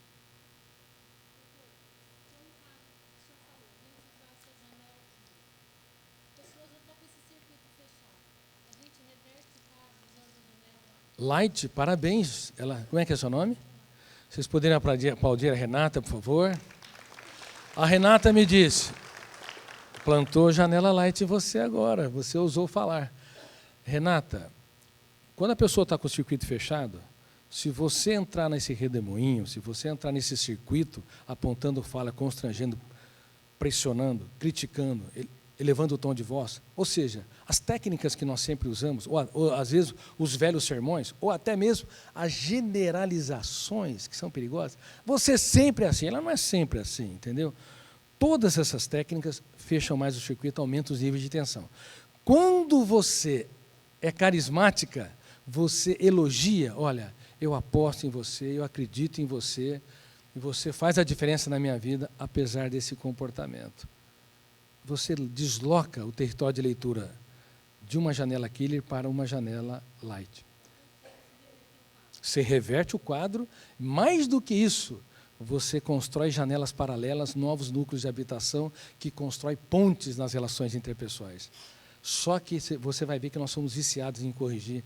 Nós, ao longo do tempo, retroalimentamos os conflitos dos outros. Quem é que tem medo de filme de terror? Só vou dar uma explicação e você já... Quem não gosta de filme de terror aqui? Levante as mãos. Não gosta, não gosta. Olha, se vocês estão assistindo um filme de terror, e se vocês falarem o seguinte, eu não vou sentir medo agora, não vou sentir nenhum tipo de tensão. O eu é um herói, né? O herói ingênuo, porque ele não conhece os mecanismos ou as armadilhas mentais. Então você está lá, bom, eu te falo, por detrás de cada cena tem um iluminador, tem um maquiador, tem um diretor, tem um câmera, tudo aquilo é balela. Então, você resolve, cure, eu não vou sentir nenhum tipo de medo. E coloco você para fazer o teste naquela sala escura. Quando a porta range, detona o gatilho da memória, primeiro fenômeno inconsciente, abre janela killer, fecha o circuito, o medo aparece antes que o eu entre em cena. Gravem isso. Antes, no primeiro ato do teatro mental, mecanismos inconscientes entram em cena. Gatilho e janela killer e o fechamento do circuito. Agora, como é que você deixa de sentir medo? Se você insistir, eu não quero sentir medo, eu não quero sentir medo, você vai continuar sentindo medo. Se você estiver lá e começar a pensar em outras situações, se você pensar, por exemplo, no seu filho, num sonho, num projeto, se você deslocar aquela âncora, você diminui os níveis de tensão. Talvez ainda sinta um pouco de medo, mas você vai diminuir o nível de tensão. Mas se ficar ali, sendo um herói, que não vai sentir nenhum medo, você está na mesma janela, ancorado. E aquela janela que vai financiar as experiências angustiantes, entendeu? Por favor, depois eu respondo a sua pergunta, por favor. Eu sei que o senhor é uma pessoa religiosa, porque já li Jesus, o maior dos psicólogos, se não me engano, que o senhor escreveu. O senhor, voltando a São Paulo, ele fala muito dos carismas. Eu gostaria que o senhor, porque se ouve muito falar, você é carisma, você é carismático, você é carismático. Eu gostaria que o senhor pudesse dar uma explicação do que é realmente um carisma e o que é ser carismático. Por favor, o aplaudam. Em primeiro lugar, eu fui um dos maiores ateus que pisou nessa terra. Talvez mais do que Nietzsche, do que Sartre, Diderot, Marx e assim por diante. Como minha teoria estuda a construção de pensamentos e o processo de formação de pensadores, eu fui até Einstein, quais foram os mecanismos mentais que ele usou e que o levou, ele com 27 anos de idade, imaturo, numa firma de patentes, sem ter dado certo como professor e como aluno profundamente, a produzir uma das mais importantes teorias da humanidade. O que levou aquele jovem a libertar o seu imaginário? Quais foram as ferramentas que ele utilizou? Também fui estudar os outros grandes pensadores, pelo menos alguns deles. Aí fui até esse personagem chamado Jesus Cristo. Achava que ele era um fruto de um grupo de galileus que queria um herói para romper o jugo tirânico de Tibério César. E quando estava estudando as suas biografias, eu fiquei perplexo, porque eu percebi que ele não cabe no imaginário humano. A maneira como ele geria a emoção não tem precedente histórico.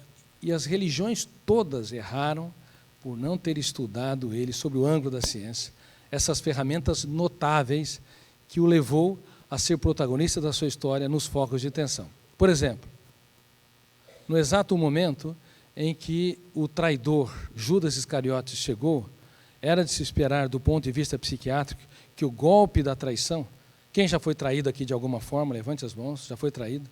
Sabe por que vocês não esqueceram? Porque a traição foi dramática, ela gera uma janela killer duplo P. Bom, quem nos trai, os amigos ou os inimigos? Os amigos, aqueles que nós doamos muito e nos frustram tanto. Os inimigos apenas nos frustram. Bom, no exato momento, qual o mecanismo que se esperava? Ele o beijou, deveria detonar, primeiro o fenômeno inconsciente, gatilho da memória, e em milésimos segundos abrir uma janela, killer, duplo P, duplo poder, poder de encarcerar o eu e poder de fixar-se naquele arquivo. Consequentemente, ou ele reagir, os mecanismos estressantes, condenando, agredindo de alguma forma o seu traidor, ou então se angustiando, se punindo, se amedrontando. Mas, para espanto das ciências humanas, ele gerenciou os seus pensamentos, administrou sua emoção, não se submeteu ao cárcere da síndrome do circuito fechado da memória, abriu janelas light e teve a coragem de elogiar o seu traidor no foco de tensão. Ele disse: amigo. Nunca na história um traidor foi chamado de amigo no exato momento da traição. E fez a arte, e fez uma pergunta que é o princípio da sabedoria na filosofia. Amigo, para que vieste? Ele sabia a resposta, mas ele era tão delicado que ele não dava a resposta pronta. Ele queria que as pessoas fossem autônomas, livres, fizessem suas próprias escolhas. Ele deu até o último minuto uma oportunidade para Judas Iscariotes se tornar um grande pensador.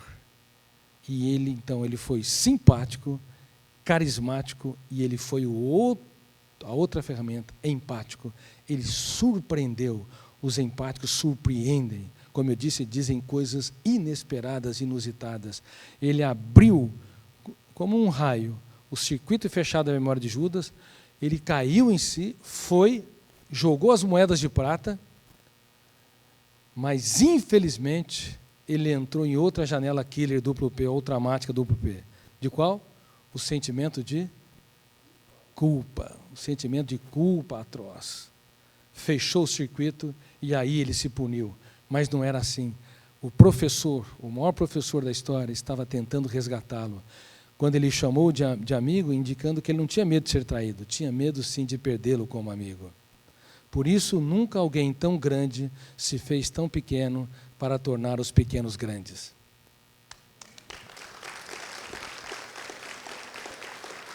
Aí, eu passei a crer em Deus. Eu não defendo uma religião, tenho amigos em todas as religiões, inúmeros amigos que são padres, que são líderes protestantes, budistas, islamitas, e eu passei a ser um cristão sem fronteiras.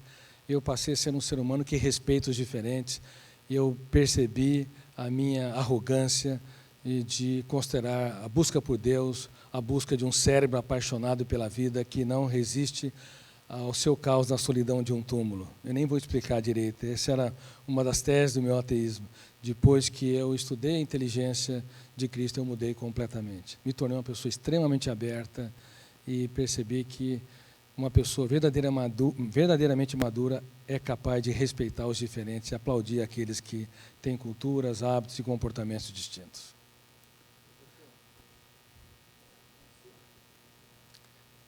Você se importa, ele tinha levantado primeiro, depois? Você poderia, por favor?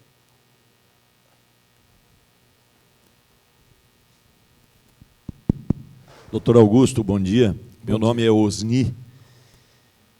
A respeito, voltando ao tema do carisma, de ser carismático ou poder ser carismático. Ou seja, é possível adquirir carisma? Nesse sentido. Qual que é o seu nome mesmo, por favor? Osni. Por Osni favor, Camargo. aplaudo o doutor Osni, por favor. Osni, excelente pergunta. O carisma é uma função ou habilidade socioemocional passível de ser adquirida educacionalmente. E é vital que nós a aprendemos e podemos aprendê-la em qualquer época da vida, só que a intencionalidade não muda a personalidade. Poderiam repetir? A intencionalidade. Uma pessoa irritadiça, uma pessoa impulsiva, ela diz para si, de hoje em diante eu serei a pessoa mais calma que existe nesse país. Funciona? Por uma hora, até que uma contrariedade detona o gatilho, abre uma janela killer e ela vai continuar reagindo impulsivamente. Por que a intencionalidade não muda a personalidade? E isso todo psicólogo deveria saber, todo psiquiatra também deveria saber, todo profissional de saúde mental deveria incorporar. Por quê? Porque a intencionalidade produz uma janela light solitária. Uma janela light que se perde como agulha no palheiro da memória. E quando você precisa daquela janela em que você disse, eu quero ser uma pessoa calma e sou ansiosa, quando você precisa daquela autoridade, daquela janela, daquela intencionalidade, você não encontra. Você vai encontrar milhares de outras janelas que têm a irritabilidade, a impulsividade, a intolerância, a frustração. A mesma coisa uma pessoa que não é carismática, que ela tem dificuldade enorme de elogiar, de encantar, de promover os outros. Ela é fechada, ilhada no seu radicalismo, ou na sua timidez, ou na sua insegurança, ou na sua dificuldade de expressar suas emoções. Às vezes ela não é radical, ela não é egoísta, é egocêntrica, ela só tem dificuldade de traduzir suas emoções. E há muitas pessoas que têm essa dificuldade. 70%, 80% das pessoas têm dificuldade enorme de traduzir suas emoções, porque não foram treinadas a falar de si mesmos e nem falar do outro e sobre o outro. Bom, se ela é treinada, se ela é equipada, o senhor vai falar, se ela é equipada e treinada, ela vai, aos poucos, formando janelas light, um novo núcleo de habitação, não um endereço, precisa de um bairro, não apenas a intenção forma um endereço, um apartamento.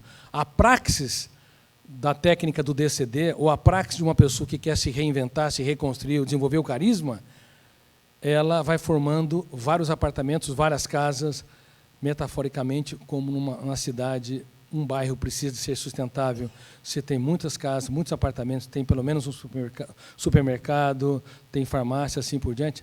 Também as características de personalidade precisam de núcleo de habitação, muitos arquivos para expressar o carisma, para expressar a generosidade, a flexibilidade, o altruísmo, a ousadia. Percebeu? Por isso que o aprendizado nem sempre ocorre, porque é um aprendizado intencional, enquanto que o aprendizado socioemocional, ele deve ser lento, inteligente e uma nova agenda se estabelecendo.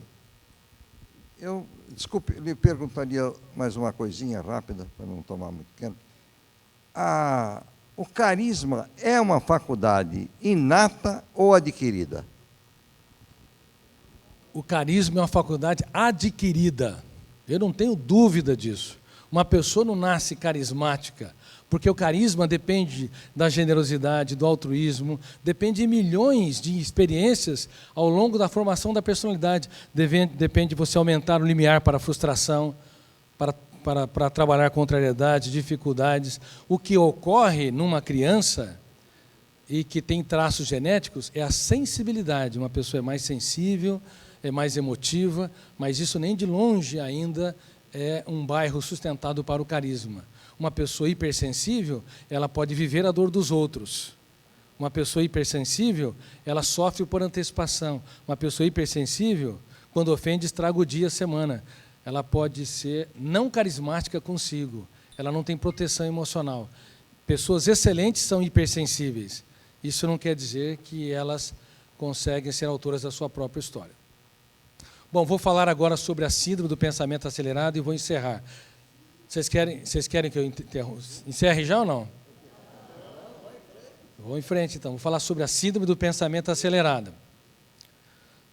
Pensar é bom, pensar com consciência crítica é ótimo, pensar demais é uma bomba contra a saúde psíquica. Nós acionamos devido ao excesso de informação. No passado, o número de informações dobrava-se a cada 200 anos, hoje dobra-se a cada 1 ano. Excesso de smartphone, excesso de pressão, excesso de trabalho, excesso de atividade, estimula um fenômeno inconsciente que nós não sabíamos que existia, porque não havíamos estudado a construção de pensamento, chamado alto fluxo. O alto fluxo lê a memória milhares de vezes. É um ator coadjuvante. Ele lê a memória milhares de vezes, produz imagens mentais, pensamentos, personagens. Quando o teu eu repousa no sono, você cria, eu crio, nós criamos incríveis histórias, com ambientes, circunstâncias, com uma complexidade mais sofisticada do que o cinema de Hollywood. Todos nós somos um diretor de cinema, um roteirista fascinante. E o alto fluxo, ele é o grande roteirista inconsciente. Qual que é um dos objetivos dele? Existem vários, vou falar só um. Um dos objetivos é gerar a maior fonte de entretenimento humano, a maior fonte de distração, atração, movimentação psíquica, sonhos, inspiração. O alto fluxo, no dia a dia, ele utiliza quais pensamentos em destaque?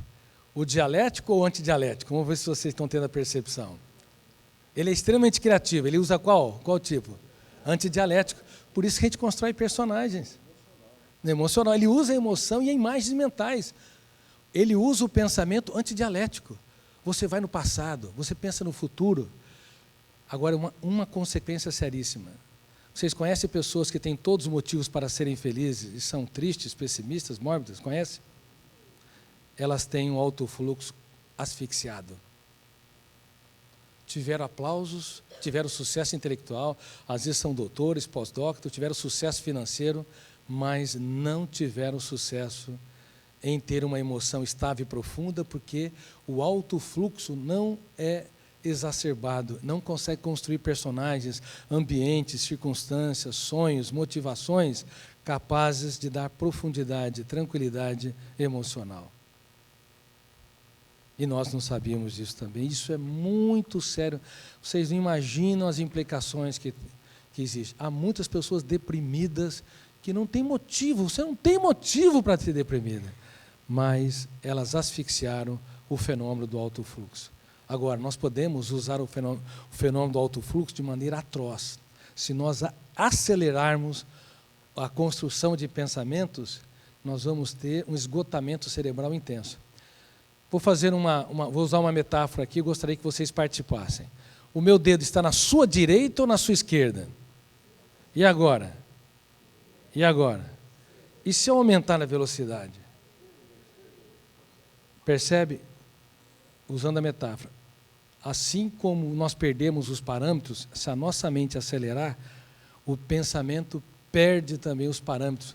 Aí a capacidade de trabalhar perdas e frustrações, de elaborar experiências, de se tranquilizar, de contemplar o belo. Agora vocês entendem por que está havendo erro diagnóstico no mundo todo, considerando a síndrome do pensamento acelerado como hiperatividade, transtorno de déficit de atenção. Não é transtorno de déficit de atenção. 1 a 2% tem fundo genético, o resto, 80% das crianças, estão ansiosas, angustiadas, irritadiças, tensas, não elabora experiência, repete os mesmos erros, por quê? Pensamento hiperacelerado, não consegue contemplar o belo, elas se tornam emocionalmente imaturas. Por isso que tem pessoas com 30, 40 anos, com a idade emocional de 15 anos em termos de maturidade. Emocionalmente são idosas, de 80, 90 anos, mas de maturidade, 12, 13 anos, não sabe ser minimamente contrariado. Isso é grave, está ocorrendo no mundo todo. Reitero, uma das minhas denúncias é que nós assassinamos a infância e a adolescência, alteramos o ritmo de construção de pensamentos, asfixiamos o fenômeno do alto fluxo, perdemos a capacidade imaginativa, a capacidade de superar problemas e frustrações, a capacidade de se reinventar. E aí o que ocorre? Nunca os psiquiatras e psicólogos clínicos foram tão importantes, nunca o sistema judiciário foi tão importante.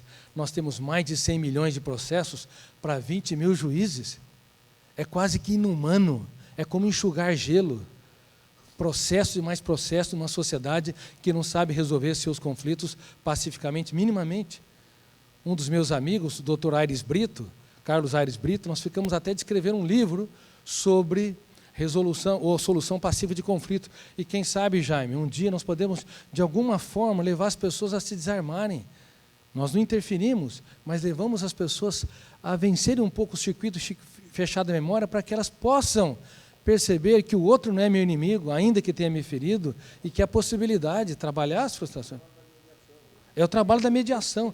Nós precisaríamos de fomentar cada vez mais para que os atores que foram feridos, eles possam entender os mecanismos mentais, e também delegados, bem como promotores e juízes, magistrados, usando ferramentas para poder, inclusive, aliviar essa carga enorme. O Brasil se tornou um país judicialista, e a sobrecarga de um magistrado hoje é inumana, é insuportável tantos processos, é insuportável as pressões que vocês recebem. Por isso que estão vivenciando, como médicos, executivos, psicólogos, psiquiatras, a síndrome do pensamento acelerado em alto nível. Pensar é bom, como eu disse, pensar com consciência crítica é ótimo, pensar demais é um problema, é uma bomba contra a saúde psíquica. Agora eu quero que vocês relaxem na sua poltrona. Pois não, por favor.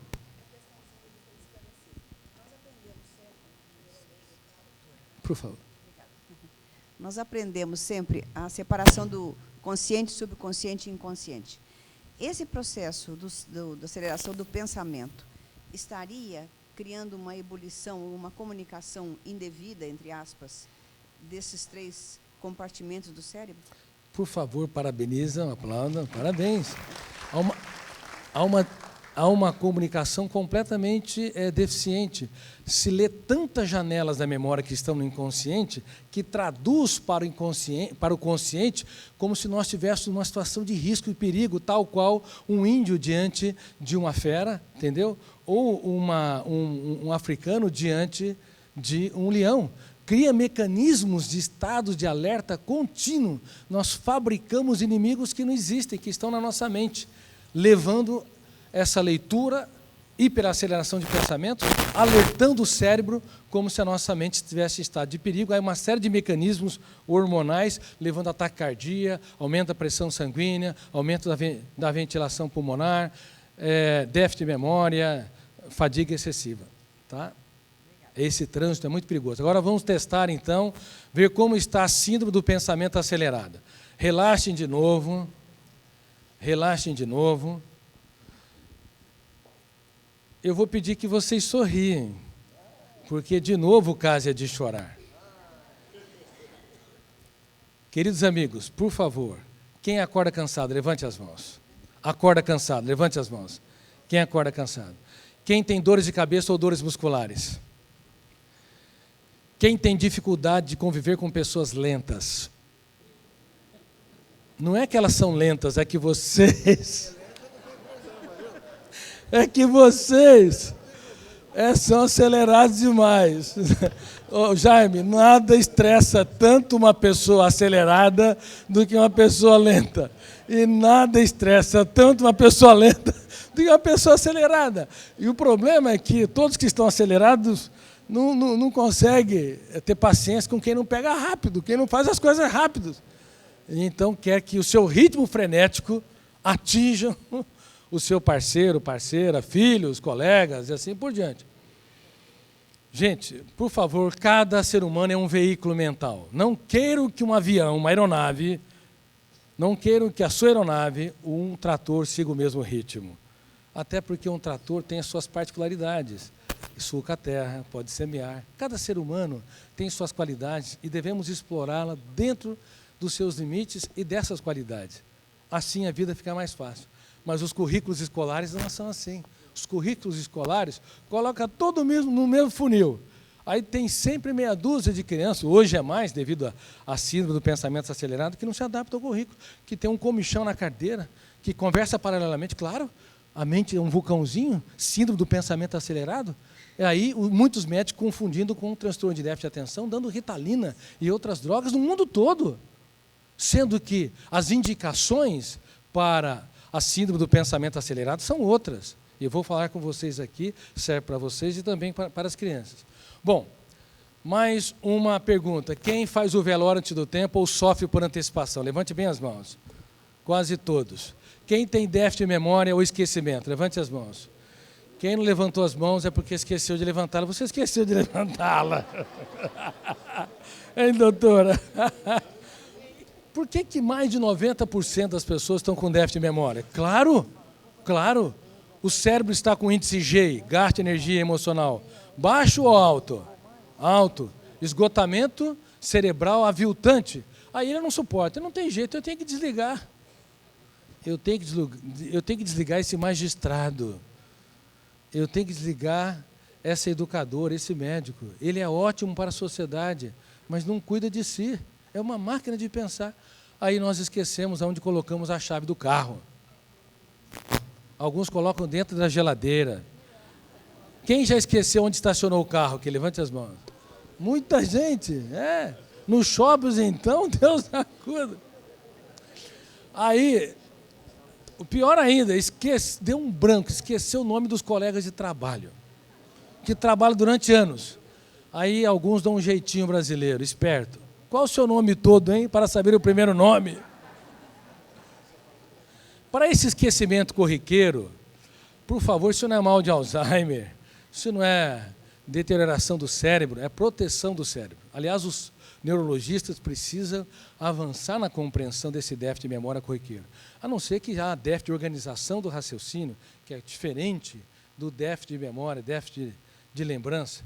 Então, relaxe mais. Se você está esquecido, é teu cérebro te pedindo, por favor, tenha um caso de amor consigo mesmo. Cobre menos, sofra menos por antecipação, relaxe mais, contemple o belo, faça das pequenas coisas o espetáculo aos olhos. Estou dando... vou te dar mais um conforto agora. Eu vou fazer uma brincadeira com vocês, uma dinâmica séria. Vocês topam? Eu quero que vocês fechem os seus olhos e vocês vão fazer uma declaração de amor para uma pessoa muito importante. Feche os seus olhos. Uma declaração de amor para você, para a sua saúde emocional. Eu quero que vocês digam algo como se você tivesse encantado com você e falasse, ó, de hoje em diante.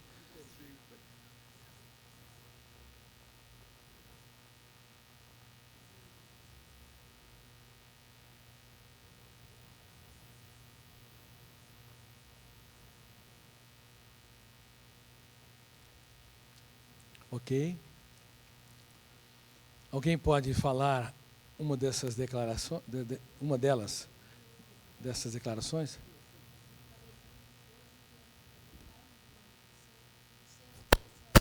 Olha, de hoje em diante vou cuidar mais de você, porque você é muito especial para mim. Aplaudam, por favor. O que mais? Quem vai? Pode. Quem está chorando aí pode falar também, viu? Eu parabenizei por ter vencido naquilo que eu me propus a fazer. Que me disseram, não, você não vai conseguir. E eu consegui. Comigo mesmo, eu estou feliz comigo mesmo. Bom, estar feliz consigo é muito importante. Parabéns, aplaudam, por favor. Mais alguém? Um magistrado que aposentou há menos de um ano. Um magistrado. Ótimo. Quando eu fechei os olhos, eu pensei na natureza. Assim, nas árvores, e que me criou um sentido de paz. Falar um pouco mais alto. Quando eu fechei os olhos, eu senti assim, como se estivesse na natureza, assim, vendo as árvores, vendo os pássaros. Que bom. Por favor, aplauda. Mais alguém? É uma bobagem, mas... Rapaz, pensa bem, você é muito importante para você mesmo. Que bom. Parabéns. Eu pensei assim, eu estou muito feliz por estar na gerontolescência, porque, na realidade, eu estou, assim, vivendo um sonho.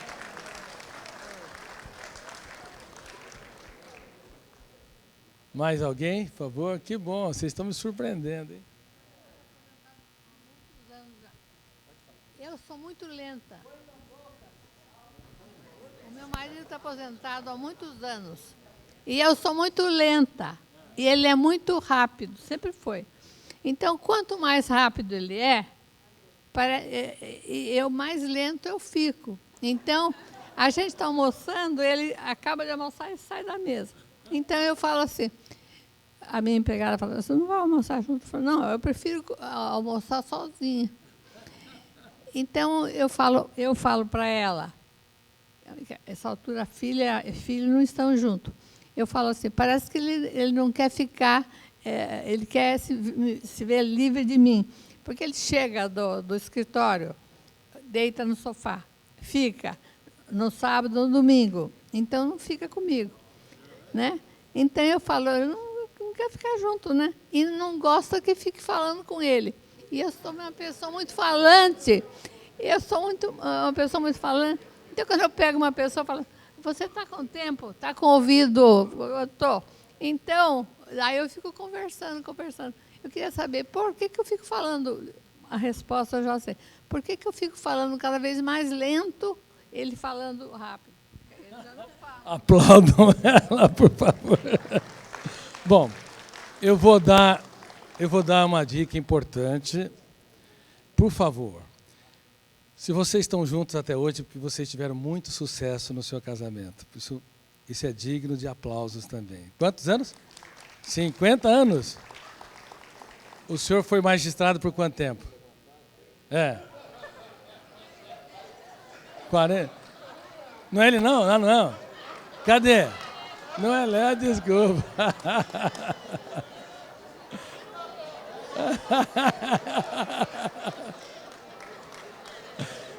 Tá.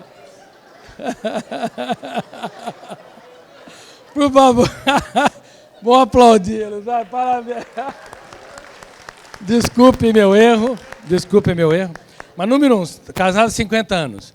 Então é um casamento que teve muito êxito. Número 2, chega num ponto da vida que a gente tem que aprender a respeitar os limites um do outro. Querer que a pessoa tenha o nosso mesmo ritmo é estressar o casamento numa situação insuportável. Número 3, se todos os dias, ao invés de apontar as falhas, elogiar cada característica nobre, você vai construir janelas light que vão se tornar pontes. Número 4, procurar alguns segredos, ou seja, o que eu posso fazer para tornar o outro mais feliz. Procura algumas coisas que surpreenda ele, gerando a empatia para formar janelas light duplo P.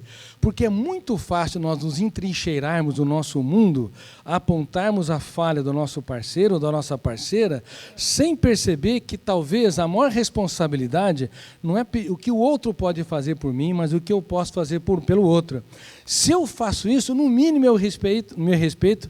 E, em segundo plano, pelo fato de surpreender, de encantar, fazendo coisas que ele não espera, ele vai me observar com outros olhos. E é possível, não tem dúvida nenhuma, uma pessoa hiperacelerada conviver muito bem com uma pessoa lenta, desde que um não queira colocar o veículo da mente no cérebro um do outro, tá certo? Essa transferência cerebral que é um problema. Então, o que leva os casais a não darem certo, a asfixiar o amor, não é a falta de amor, é a falta de cultivar o amor. O amor precisa de dose de inteligência e muita tolerância. Se aceitar ali com as suas dificuldades, com os seus limites, você vai ver que vai ser muito bom conviver com uma pessoa rápida. Não é tão ruim, porque se ele for lento demais, talvez você vai reclamar dele também. Muito bem, olha, para desacelerar o pensamento, encerrando. Número 1, contemple o belo. Gaste tempo, além dos ensinamentos que eu dei agora, gaste tempo com as coisas simples. Número 2, transfira a sua biografia para as pessoas que vocês amam, como eu já disse. Transfira o capital da experiência. Número 3, tenha contato com a natureza.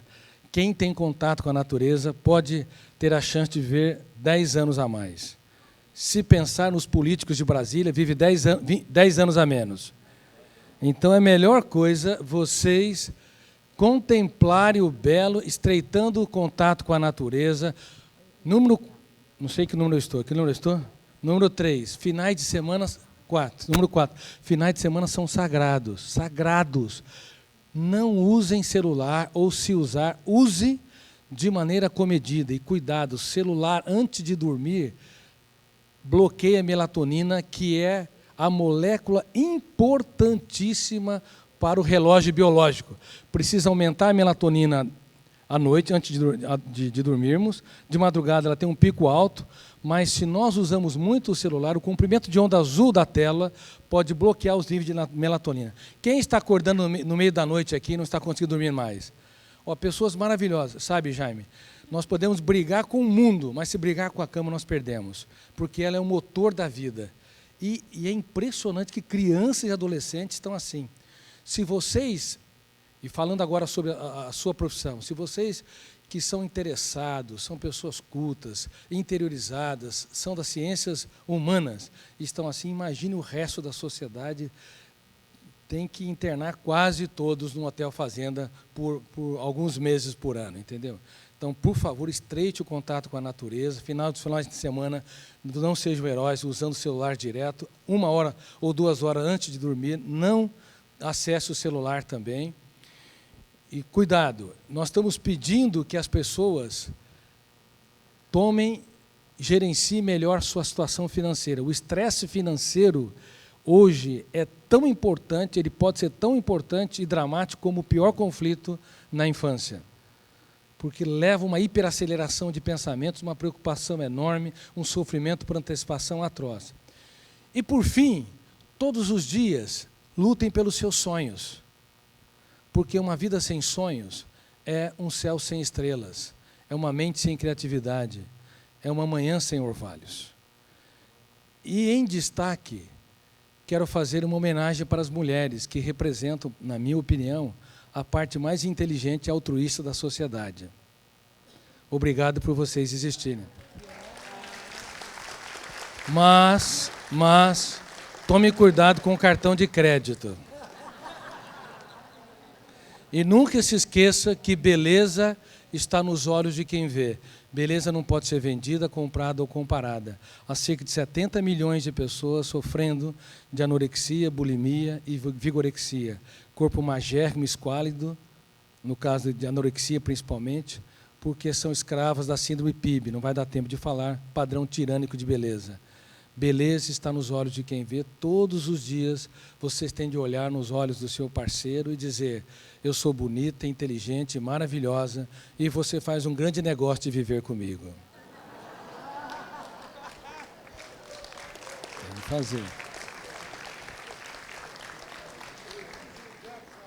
E não esqueça de surpreender, se você quiser cultivar o romance, surpreender a pessoa que você escolheu. Por exemplo, um homem devia falar para a sua mulher: de todas as coisas que eu conquistei na vida, você é a melhor delas. Obrigado por você existir. Precisamos de magistrados românticos, de juristas românticos que tenham caso de amor com seu parceiro, parceira e consigo mesmo. Queridos amigos, muito obrigado por vocês existirem, muito obrigado por ter te dado o melhor que tem para a sociedade brasileira, ser humana e generosa.